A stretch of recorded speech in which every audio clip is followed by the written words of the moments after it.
Good afternoon my dear students. आज हम discuss करेंगे आपका डेमोक्रेसी का चैप्टर का पार्ट थर्ड। लास्ट डे हमने डिस्कस किया था की एलिमेंट ऑफ डेमोक्रेसी। आज हम इससे आगे बात करेंगे। तो आज हम बात करेंगे टाइप्स ऑफ गवर्नमेंट के बारे में। गवर्नमेंट का टाइप्स कितना प्रकार का होता है डेमोक्रेसी में, वो जानेंगे। तो आपका पहला टाइप है डिक्टोरियल फॉर्म ऑफ गवर्नमेंट। ठीक है। डिक्टोरियल फॉर्म ऑफ गवर्नमेंट में क्या होता है कि जो भी पावर होता है या शक्ति होता है वो किसी खास या फिर इंडिविजुअल लोगों में निहित होता है और वो किसी के प्रति रिस्पॉन्सिबल नहीं होते हैं, यानी वो अपने पावर का मिसयूज भी करते हैं। ठीक है।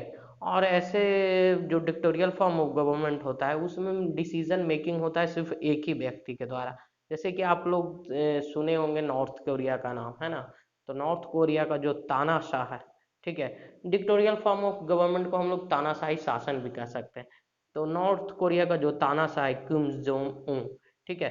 तो वो एक प्रकार का डिक्टेटर है, ठीक है, और वो उसका कोई विरोध नहीं करता है ना। तो डिक्टेटोरियल फॉर्म ऑफ गवर्नमेंट में ये होता है कि तानाशाह अपने मन से शासन चलाता है और लोगों की बातों का उसके सामने कोई वैल्यू नहीं रहता है। ठीक है, और वो अपने हिसाब से डिसीजन लेता है। तो उम्मीद है कि आप लोगों को डिक्टेटोरियल फॉर्म ऑफ गवर्नमेंट समझ में आया होगा। अब हम बात करेंगे मिलिट्री डिक्टेटरशिप। मिलिट्री डिक्टेटरशिप में क्या होता है कि जो शासन होता है वो सेना के हाथ में होता है। ठीक है। जो भी फैसला लेना होता है राज्य के बेनिफिट से रिलेटेड या जो भी डिसीजन मेकिंग होता है वो सेना के द्वारा लिया जाता है, यानी सेना प्रमुख के द्वारा लिया जाता है। ठीक है। यहाँ पे डेमोक्रेसी का कोई महत्व नहीं होता है और वो सब पावर अपने हाथ में ले लेता है सेना या सेना प्रमुख। जैसे कि हम लोग सुने होंगे कि पाकिस्तान में आप लोग जानते होंगे कि परवेज मुशर्रफ, ठीक है। तो पाकिस्तान ने में क्या किया था कि लोकतंत्र सरकार को हटाकर जनरल परवेज मुशर्रफ ने खुद को पाकिस्तान का सर्वे सर्वा यानी खुद को पाकिस्तान का हेड बना लिया था। ठीक है। यानी वहां पर मिलिट्री फॉर्म में क्या होता है कि सेना ही सब डिसीजन लेता है, सेना का हेड शासन पर कब्जा कर लेते हैं। ठीक है। जैसे कि अगर हम बात करते हैं तो पाकिस्तान और बांग्लादेश में भी आपको मिलिट्री डिक्टेटरशिप देखने को मिला है। तीसरा है आपका डेमोक्रेटिक फॉर्म ऑफ गवर्नमेंट। तो डेमोक्रेटिक फॉर्म ऑफ गवर्नमेंट में क्या होता है कि लोग अपने रिप्रेजेंटेटिव को चुनाव के द्वारा चुनते हैं, है ना। जो निवासी होते हैं, जो नागरिक होते हैं, उनको वोट देने का अधिकार होता है और ये नागरिक वोट देकर अपने लिए सही व्यक्ति का चुनाव करते हैं जो उनको रिप्रेजेंट करता है संसद में या विधानसभा में। तो ऐसे गवर्नमेंट को हम लोग डेमोक्रेटिक फॉर्म ऑफ गवर्नमेंट कहते हैं। ठीक है। तो मुख्यतः democratic form of government adult franchise पर बेस्ड रहता है। अब यहाँ पे एडल्ट फ्रेंचाइज क्या होता है, तो एडल्ट फ्रेंचाइज का अर्थ होता है कि जब किसी व्यक्ति एक खास उम्र को पार कर जाता है तो उसे वोट देने का अधिकार मिलता है और वो लोकतंत्र में पार्टिसिपेट करता है। जैसे कि अगर हम इंडिया के बारे में बात करते हैं तो हमारे यहाँ इंडिया में एडल्ट फ्रेंचाइज का एज 18 साल है, यानी 18 साल के बाद कोई भी धर्म जाति उम्र लिंग आदि मतलब किसी भी प्रकार का और उसको कोई बंधन नहीं रहता है और वो वोट दे सकता है। उसके साथ कोई जाति धर्म लिंग आदि के आधार पर भेदभाव नहीं किया जाता है। तो अगर हम बात करते हैं तो बहुत सारे ऐसे देश हैं जहाँ पे डेमोक्रेटिक फॉर्म ऑफ गवर्नमेंट है। जैसे कि इंडिया हो गया, श्रीलंका हो गया, अमेरिका हो गया, इंग्लैंड हो गया, इटली हो गया, है ना। तो इन सभी देशों में क्या है, डेमोक्रेटिक फॉर्म ऑफ गवर्नमेंट है। अब नेक्स्ट है unitary and federal form of government. तो देखिए unitary form of federal form of government में क्या होता है, मेन पावर होता है कि जो यूनिटरी फॉर्म में होता है कि जो पावर होता है वो सेंटर के पास होता है। ठीक है। और स्टेट के पास उतना पावर नहीं होता है, यानी जो भी फाइनेंशियल कंट्रोल हो, जो भी डिसीजन मेकिंग हो, सब कौन लेता है, सेंटर लेता है। ठीक है। वहीं अगर हम फेडरल फॉर्म ऑफ गवर्नमेंट में बात करते हैं तो जो पावर है वो इक्वली डिवाइड होता है स्टेट और सेंट्रल गवर्नमेंट दोनों के बीच। ठीक है। और वो अपने अपने क्षेत्र में फ्री होकर डिसीजन लेते हैं। जैसे कि हमारे भारत में बात करते हैं तो केंद्र सरकार यानी भारत सरकार राज्यों के आंतरिक मुद्दे में इंटरफेयर नहीं कर सकता है। कुछ ऐसे मुद्दे होते हैं जो इस पर केंद्र फैसला लेता है और कुछ ऐसे मुद्दे होते हैं जो राज्य से रिलेटेड होते हैं। ठीक है। कहने का अर्थ है कि राज्य का अपना ओन स्पेयर होता है और सेंटर का अपना ओन स्पेयर होता है। ठीक है।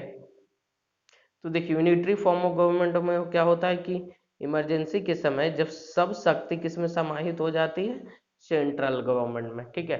यानी आपका स्टेट का कोई वैल्यू नहीं रह जाता यूनिटरी फॉर्म ऑफ गवर्नमेंट में। जबकि फेडरल फॉर्म ऑफ गवर्नमेंट में होता है कि इंडिपेंडेंट जुडिशरी होती है, ठीक है।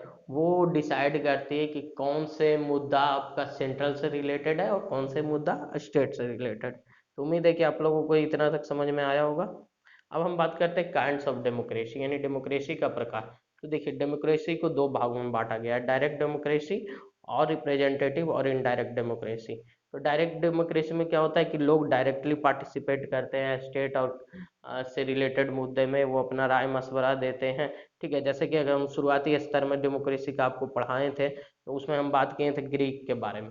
तो ग्रीक में जो शुरुआती व्यवस्था थी वो डायरेक्ट डेमोक्रेसी की थी। तो देखिए, डायरेक्ट डेमोक्रेसी में क्या होता है कि लोग, अधिकांश लोग सत्ता में सम्मिलित नहीं हो पाते और ये कुछ लोगों का ही राय रह जाता है, ठीक है। वो एक साथ इन्वॉल्व नहीं हो पाते, ठीक है। तो आज के समय में जिस तेजी से जनसंख्या बढ़ रहा है, पॉपुलेशन बढ़ रहा है, वहाँ पर डायरेक्ट डेमोक्रेसी होना संभव नहीं है। जैसे कि अगर हम इंडिया की बात करते हैं, तो इंडिया में डायरेक्ट डेमोक्रेसी नहीं है, क्योंकि इतने सारे लोग एक साथ सत्ता में डायरेक्ट पार्टिसिपेट नहीं कर सकते हैं।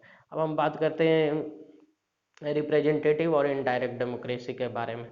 तो देखिए, रिप्रेजेंटेटिव और इनडायरेक्ट डेमोक्रेसी में क्या होता है कि लोग अपने रिप्रेजेंटेटिव को चुनते हैं वोट के माध्यम से, और यही रिप्रेजेंटेटिव लोगों के बदले में फैसले लेते हैं, ठीक है।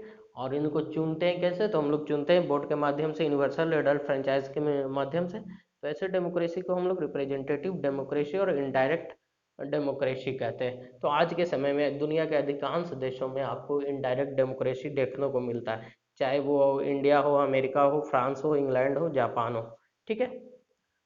अब अगर हम बात करते हैं डेमोक्रेसी को, आर्थिक आधार पर भी दो भागों में बांटा गया है। कौन कौन से दो भाग हैं, तो देखिए, पहला है कम्युनिस्ट और पीपुल्स डेमोक्रेसी। तो देखिए, कम्युनिस्ट डेमोक्रेसी में प्रोडक्शन, है ना, प्रोडक्शन और जो मीन्स ऑफ प्रोडक्शन, ये सब किसके अंडर में होता है, पब्लिक कंट्रोल में, ठीक है। और इसमें ये ध्यान दिया जाता है कि प्रॉफिट पर अधिक ध्यान नहीं दिया जाता है, ठीक है। और इसमें जो रूलिंग पावर है वो हम मुख्यतः आपका कम्युनिस्ट पार्टी से रिलेटेड होती है, ठीक है। अब हम बात करते हैं कैपिटलिस्ट और लिबरल डेमोक्रेसी में। तो देखिए, कैपिटलिस्ट और लिबरल डेमोक्रेसी में को हम लोग पूंजीवादी डेमोक्रेसी भी कहते हैं, ठीक है। इस डेमोक्रेसी में जो भी पावर होता है, ठीक है, वो political freedom, proper facility for the expression of public opinion and the principle of private property, free trade and open competitions are recognized, ठीक है। तो इसमें क्या होता है कि जो भी पावर है, पॉलिटिकल फ्रीडम है, सभी फैसिलिटीज मिलता है, ठीक है। और व्यापार करने की सुविधा मिलती है, ओपन कंपटीशन होता है, और यहाँ पर जो जुडिशरी होती है वो आपका इंडिपेंडेंट होता है। तो देखिए, कम्युनिस्टिक और पीपुल्स डेमोक्रेसी में हम अगर बात करते हैं तो चाइना, ठीक है, चाइना में जैसे एक कम्युनिस्ट पार्टी का ही शासन है, और वहाँ पर जो भी शक्ति रिलेट, जो भी पावर है वो सिर्फ कम्युनिस्ट पार्टी में ही, और वहाँ लोगों को मुख्यतः कंट्रोल किया जाता है, लोगों को कम्युनिस्ट पार्टी के द्वारा। तो उम्मीद है कि आप लोगों को कैपिटलिस्ट और लिबरल डेमोक्रेसी और कम्युनिस्ट पीपुल डेमोक्रेसी में अंतर समझ में आया होगा। अब हम बात करेंगे इनहैंसिंग पीपुल डिग्निटी। देखिए, जैसा कि हम लोग आज के समय में बात करते हैं, तो अगर हम बात करते हैं तो क्या कहते हैं कि आज के समय में सबसे अधिक पॉपुलर कौन है, तो डेमोक्रेसी ही पॉपुलर है, ठीक है। Democratic form of government he popular है, ठीक है। और इसके माध्यम से लोगों पर कुछ भी डायरेक्ट नहीं इम्पोज किया जा सकता है, ठीक है। ये डेमोक्रेसी के माध्यम से लोगों को स्वतंत्रता, समानता, भाईचारा, सभी कुछ इनका इंश्योर होता है। लोगों पर कोई किसी भी प्रकार का दबाव नहीं होता है। लोगों को राजनीतिक क्या कहते हैं, राजनीतिक आज़ादी मिलती है। इसके अलावा इनकी आर्थिक आज़ादी को भी निश्चित किया जाता है डेमोक्रेसी में, ठीक है। और डेमोक्रेसी का मुख्य उद्देश्य होता है कि सभी लोगों में धन का समान बंटवारा हो, कोई व्यक्ति गरीब ना रहे, कोई व्यक्ति भूखा ना रहे, ठीक है। समाज के जो पिछड़े वर्ग के लोग हैं उनको सहायता दिया मिल जाता है, और उनको आगे बढ़ाने के लिए कहीं कहीं पर उनको ये रिजर्वेशन किया जाता है ताकि वो समाज में एक साथ मिलकर उच्च वर्ग के लोगों के साथ रह सके। जैसे कि अगर हम भारत में बात करते हैं तो हमारे यहाँ आरक्षण के द्वारा जो बैकवर्ड पीपुल हैं उनको समाज में आगे लाने के लिए आरक्षण प्रदान किया गया है ताकि वो समाज में आगे हो सके और डिग्निटी के साथ अपना जीवन व्यतीत कर सके। तो उम्मीद है कि आप लोगों को डेमोक्रेसी का ये चैप्टर समझ में आया होगा। अगर कोई भी समस्या हो तो आप हमें इनबॉक्स में मैसेज करके बता सकते हैं। तो मिलते हैं नेक्स्ट वीडियो में, तब तक के लिए थैंक यू।